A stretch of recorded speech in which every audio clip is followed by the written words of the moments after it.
So, what do you think when you hear the word game? I'm going to show you some examples, and maybe instead of raising hands, we can sort of shout along, and you can have more than one right answer. Do you think of a popular sport? Yeah? Yeah, sure. Or maybe you think of a board game that you play with your family around the table? Sure. Or maybe you do think of a video game, but you think of one from your childhood, so it's one of the pixelated versions of the video games. Anyone recognize any of these? I'm not sure how old everyone is, but...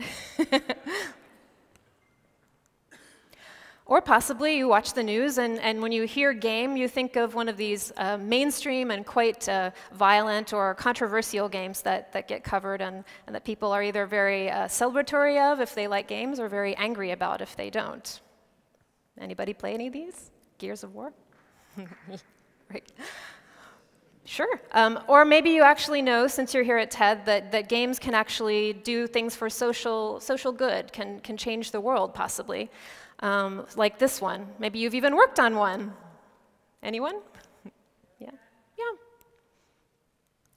Well, what about if you see a room with projections all around it and people holding umbrellas? Would you think of that when you hear the word game?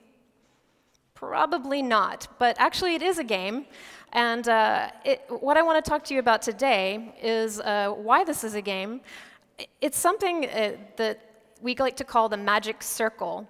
So the idea in game design of the magic circle is that something that's within the boundaries of the rules of the game is inside the magic circle, and other things are not. And people are willing to do things when they're inside the magic circle that they might not otherwise do. They might have different experiences or say different things. They might have different feelings. And I really feel that games can be, or might be considered, one of the most important and profound forms of culture in the 21st century for this reason. And I was invited last year with two of my colleagues, Lynn Hughes and Cindy Paremba, to share this vision of what games are at a show in Paris, France, at a place called La Gaite lyrique. And what we wanted to do is take this vision of what games are and what they could be in the future and share it with the people in Paris and the people that visited. And we had this exhibition in which to convey that. This is the Gaite lyrique in a cutaway view. It's quite large, as you can see. There's a number of different spaces. There's a concert hall, and there's also an auditorium. There's places where you can have a drink, or there's even a media library, and in fact, a video game space that's located inside that's permanent. But we were going to take over this entire building and fill it with this idea. So it's kind of like we're taking the magic circle and turning it into the magic cube, like the whole building will be a playable experience. And that's how we wanted to get across this idea that games can move people profoundly, is by immersing people in the games themselves. And we wanted to do this through two different main ways. One of them was we had a number of curated projects, which we invited different game designers and different installation artists to take over one of the spaces inside the Gaite. And the idea that we wanted to convey is that the two poles would sort of meet in the middle, or at least come closer together. So the people that were doing more installation work normally, we asked them to become more playful and do something with goals or something that, that would make people feel like they're inside of a game. And then the people that are known for doing games, we wanted to take them and put them in this physical environment and see how they would use the technical capacities of the space and the social environment of being a culture center where people are coming to visit all the time. So we wanted those two poles to sort of meet in the middle. And then the other thing we wanted to do was convey that games games as culture isn't something you can only just go and see in a culture center or a gallery situation. It's also something that you could have at home. So we had these arcades, which were themed around different sub-thematic areas that we picked games that were pre-existing in the outside world and brought them into the space to show people. And I'm going to show you a few examples of both of these things we did. So this project is called The Building Is, and it's one of the commissions that was created by a group from London called Hide and Seek. And hide and seek are known for a festival they do of games in public spaces, mainly in the outdoors, but games in very specific environments. And we wanted to see what they would do with essentially an entire building. So how would they take this building and make it an environment? And their answer to that was actually to turn the building into something like the main character of their game. So that's the building is, and what it means is the building is sentient. The building has feelings, the building has senses, the building knows when visitors come into it and reacts to them and thinks things about them in the end. And what we see here is actually the entrance to the Gaite itself on the inside. It's a rather large sort of projection type pixel screen, but it's an example of the building's mood. So you see that in the background there's kind of a turbulent wave, and in the foreground there's a kind of upset emoticon. So this is telling you that the building is upset, probably, one of the moods that it could have. And we could see screens like this all throughout the building and text strings that we were saying in English and French what the building's current mood was. And then the way the building gets to know you is through its senses, and there were 4 senses.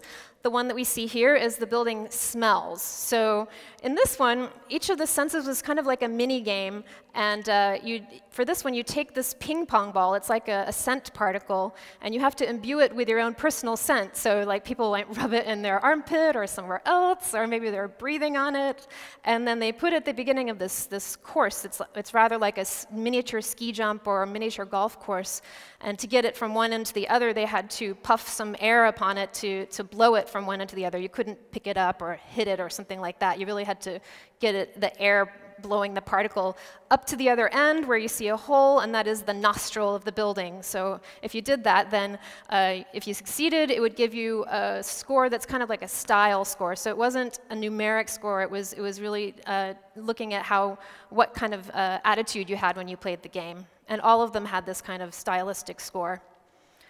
And then after you'd interacted with all the building's senses, if you were really lucky, the building would call out that it needed your help. And if you were able to be the first person to the meeting point to help the building, you would be escorted and sent back into a kind of secret area in the bowels of the Gaite, where you would find this. This is the building's heart, despite all other appearances. This is the building's heart. And it actually was making quite an ominous noise when you walk in here. It's a very dark room and dimly lit, and it's making a very loud, rumbling, scary noise. So it's quite intimidating to come that close to the heart of the building. But if you were brave enough and you got very close, you would see that there were some holes in the side. And then if you were super brave and you like stick your hands inside the building's heart, you would feel some cables in there. Those are the building's heartstrings. So you could literally pluck the building's heartstrings if you were super brave. And if you did, you'd actually change the mood of the building. So when you came back outside, the screen that we saw before, the really large one, would have a different mood. Maybe now, instead of being irritated, it would be joyous or something else. So this piece is, as you can see, it's kind of like a hopscotch. It's a modified hopscotch, and the name's in French, but what it means is 30 steps between earth and heaven, and that's a reference to the steps in a hopscotch, which the first one is earth, and then you go to heaven at the end. It's 29 meters long, and I designed this in collaboration with Oscar Barda, who's a game designer and also is the video game advisor at the Gaite lyrique. And the idea is to take the theme of our show, which, as I neglected to mention, the name of it was Joue le jeu, which means play along. Kind of like, let's collaborate on this, let's enter into this magical world and do this thing together and pretend for this moment. So we wanted to take the idea of a game that's normally single player, or at least one at a time, and turned it into a multiplayer experience. So you play in a pair, so you're hopping along and you're following instructions that are along the route as you go. You might have to cross paths without touching, or sometimes you have to hold hands and jump sideways. It was quite physical, which was actually quite a challenge for my knee. And also along the way, there would be times when you had to talk to the other players. So you had to give your fellow player a compliment while you're precariously, like, almost about to fall over. Or there was one point where you were turning around and facing down the where you'd come from, and you were asked to encourage the other players that were coming up the hopscotch behind you. This piece is called KITT Operette, and it's the one we saw earlier with the umbrellas. And before it was the culture center that it is now, the Gaite lyrique was, Gaite lyrique refers to the kind of music that was played there. It's a light operetta. So 150 years ago or so, that's what it was before it was renovated a couple of years ago into this culture center. And the group Daily Tous les Jours decided that they wanted to take the space that we had offered them and actually turn it into kind of a walk-in operetta. So when you go in here, instead of watching a performance, you become the performer and you cause the music to happen. So all of the pieces in here are all the props of the opera, and you would interact with them. They're all attached to the ceiling and with a lot of sensors in them. And so to create one voice in one song, you'd have to flap the wings of the bird, or you'd have to turn the handle of the umbrella. And I have a little video I want to show you that gives you an example using the ping pong table that was built into it.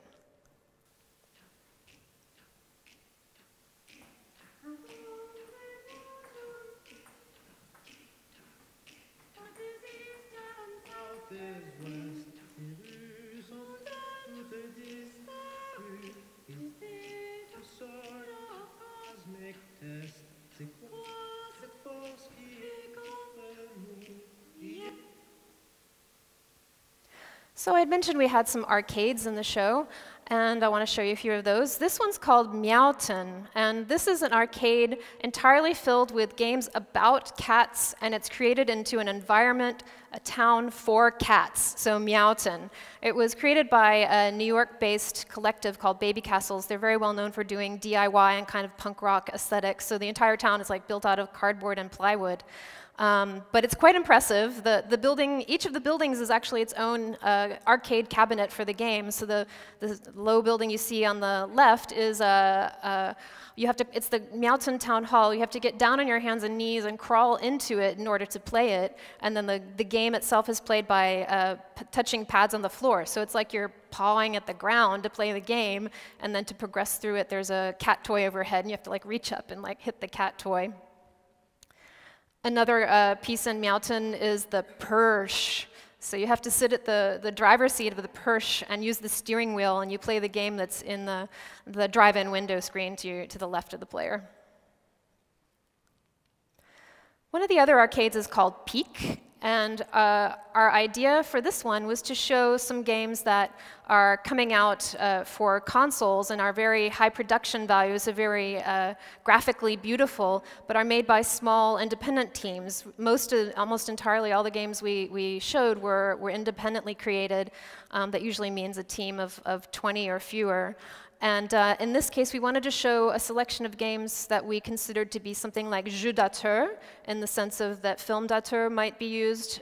So it's a game where the creative director or the game designer has a very strong stylistic and thematic voice. So one example of that is this game Papo Yo Yo by a group called Minority, based in Montreal, Quebec.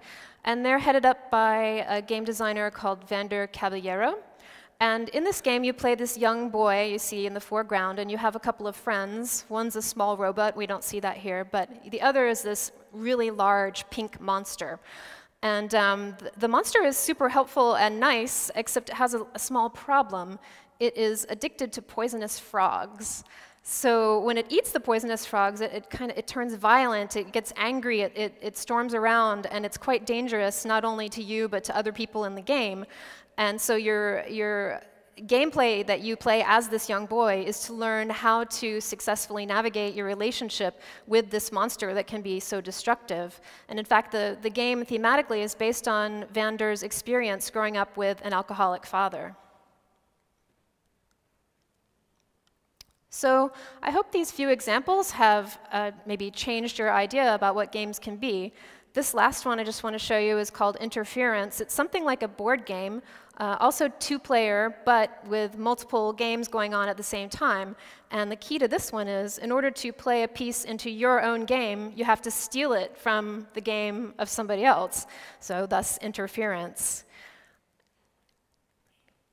So yeah, I do hope it has changed your ideas or your thoughts about what games might be. And I think actually what's especially interesting for me, of course this was all happening in Paris, it's a very culturally savvy place, but what would be especially interesting, I think, is to see how a similar show of games might play out if it was in a completely different cultural context, like if it's in Caracas or Peoria or Kailicha or someplace that is just very different culturally. And I'd really like to suggest to you that perhaps if you live in any other place and want to go back there and start something like this, I would really be excited to come there, because what I'd like to see is what you would create so that I can play it along with you. Thank you.